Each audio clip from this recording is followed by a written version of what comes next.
అత్యంత అధునాతనమైన మరియు వేగవంతమైన రోబోటిక్ లేజర్ విజన్ కరెక్షన్ కేవలం 6 సెకండ్లలోనే. సంప్రదించండి Ramesh LASIK and laser centre.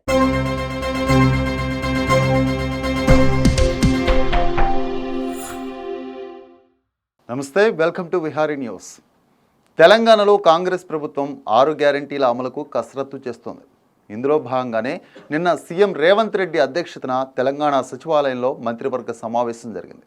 ఈ సమావేశంలో పలు అంశాలపైన చర్చించిన మంత్రివర్గం కొన్ని కీలక నిర్ణయాలు తీసుకుంది. కాంగ్రెస్ ప్రభుత్వం గతంలో ప్రకటించిన 6 గ్యారెంటీలలో మరో 2ంటిని అమలు చేసేందుకు కసరత్తు చేస్తోంది. ఇప్పటికే 2 గ్యారెంటీలను అమలు చేసిన కాంగ్రెస్ ప్రభుత్వం మరో 2 గ్యారెంటీల అమలుకు శ్రీకారం చుట్టబోతోంది. గృహ అవసరాలకు 200 యూనిట్ల వరకు ఉచిత విద్యుత్, 500 రూపాయలకే గ్యాస్ సిలిండర్ అందజేత పథకాలను అమలు చేయాలని రాష్ట్ర మంత్రిమండలి నిర్ణయించింది. అలాగే ఈ నెల 8 నుంచి అసెంబ్లీ సమావేశాలు నిర్వహించాలని, 10న బడ్జెట్ ప్రవేశపెట్టాలని, ఈ సమావేశాల్లోనే పై 2 హామీల అమలుపైన ప్రకటన విడుదల చేయాలని మంత్రిమండలి తీర్మానించింది. తెలంగాణ అసెంబ్లీ ఎన్నికల సందర్భంగా కాంగ్రెస్ పార్టీ ప్రకటించిన 6 గ్యారెంటీల్లో ఒకటైన ఆరోగ్యశ్రీ 10 లక్షల రూపాయలకు పెంపు, మహిళలకు ఆర్టీసీ బస్సుల్లో ఉచిత ప్రయాణం ఇప్పటికే అమలవుతున్న సంగతి తెలిసిందే. కాంగ్రెస్ అధికారంలోకి వచ్చిన అనంతరం 100 రోజుల్లోగా ఈ 6ంటిని అమలు చేస్తామన్న హామీ మేరకు మరో 2 హామీలను పట్టాలెక్కించనుంది.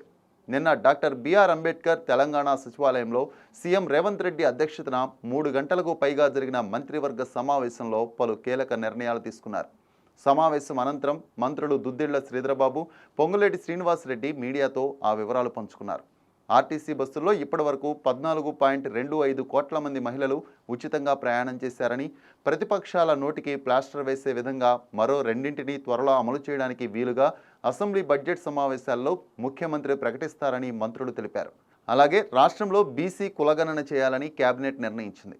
ఇక గ్యారెంటీలతో పాటు తెలంగాణ ఆత్మగౌరవానికి ప్రతీకగా ప్రస్తుత తెలంగాణ రాష్ట్ర చిహ్నంలో త్యాగానికి, పోరాటాలకు ప్రతిరూపంగా తెలంగాణ సంస్కృతిని, జీవన విధానాన్ని, కళారూపాలను పునరుజ్జీవింపజేసేలా తెలంగాణ ఆత్మగౌరవానికి ప్రతీకగా తెలంగాణ తల్లి విగ్రహ రూపం రాష్ట్ర చిహ్నంలోనూ మార్పులు చేయాలని మంత్రివర్గం నిర్ణయించింది. వీటితో పాటు తెలంగాణ ఉద్యమ కాలంలో ప్రజల్ని ఉర్రూతొలగించి తెలంగాణ సమాజంలో అత్యంత ప్రజాదరణ పొందిన ప్రజాకవి అందశ్రీ రాసిన జయ జయ హే తెలంగాణ పాటను రాష్ట్ర అధికార గీతంగా చేస్తూ ఆమోదం తెలిపిందన్నారు. ఇక రాష్ట్ర వాహన చట్టంలో కూడా పలు కీలక నిర్ణయాలు తీసుకున్నారు. తెలంగాణ రాష్ట్ర ఏర్పాటు తర్వాత కేంద్ర ప్రభుత్వ గెజిట్లో తెలంగాణ వాహనాల రిజిస్ట్రేషన్ కోడ్ను టీజీగా ప్రకటించగా గత ప్రభుత్వం టీజీని కాదని టీఎస్గా నిర్ణయించింది. కేంద్ర గెజిట్ మేరకు టీఎస్ను టీజీగా మార్చాలని మంత్రివర్గం నిర్ణయించిందన్నారు.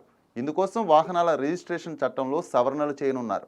అలాగే నూతన కాంగ్రెస్ ప్రభుత్వం హైకోర్టుకు 100 ఎకరాల భూమిని కేటాయించింది.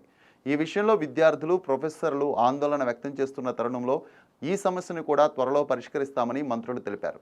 ఎన్నికల ముందు కాంగ్రెస్ ఇచ్చిన జాబ్ క్యాలెండర్కి అనుగుణంగా పోస్టుల భర్తీ వేగవంతం చేస్తామని మంత్రులు పేర్కొన్నారు. మంత్రి దుద్దిళ్ల శ్రీధరబాబు మాట్లాడుతూ ఇప్పుడే ఖాళీల భర్తీ ప్రక్రియ మొదలైంది. మిగిలిన వాటి భర్తీ ప్రక్రియను వేగవంతం చేస్తున్నాం. వ్యవసాయ శాఖలో ఏఈఓ పోస్టులను భర్తీ చేయాలని ప్రభుత్వం భావిస్తోందన్నారు. అదేవిధంగా గ్రూప్ 1, గ్రూప్ 2, గ్రూప్ 4 పోస్టులు, మెగా డిఎస్సి నిర్వహణ తదితర అంశాలపై ప్రభుత్వం ప్రత్యేక దృష్టి పెట్టిందన్నారు. త్వరలోనే నిజాం చక్కెర ఫ్యాక్టరీని పునరుద్ధరించాలని కేబినెట్ నిర్ణయించిందని మంత్రులు తెలిపారు. గత 10 ఏళ్లలో బీఆర్ఎస్ ప్రభుత్వం వెలగబెట్టిందేమిటో చెప్పాలని మంత్రులు మండిపడ్డారు. ముఖ్యమంత్రి రేవంత్పై బీఆర్ఎస్ నేతలు తప్పుడు ప్రచారం చేస్తున్నారు. ప్రజలను మభ్యపెట్టి సమస్యలను పక్కదోవ పట్టించడానికి ప్రయత్నిస్తున్నారని మంత్రులు శ్రీధరబాబు, పొంగులేటి బీఆర్ఎస్పై ధ్వజమెత్తారు.